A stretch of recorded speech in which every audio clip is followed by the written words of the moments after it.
असां इंतहाई मशहूर आहियूं बाशऊर सिंध जा गगर फाटक जे रहवासियुनि जा जन सिंध जे आशिक़ जो भरपूर मौजूदा इस्तक़बाल कयो आहे।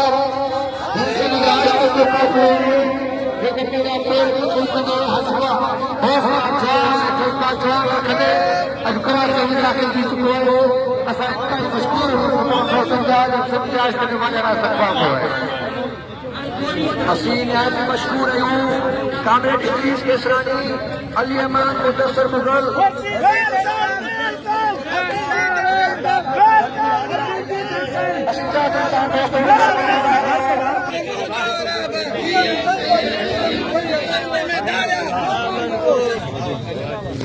मुझे यार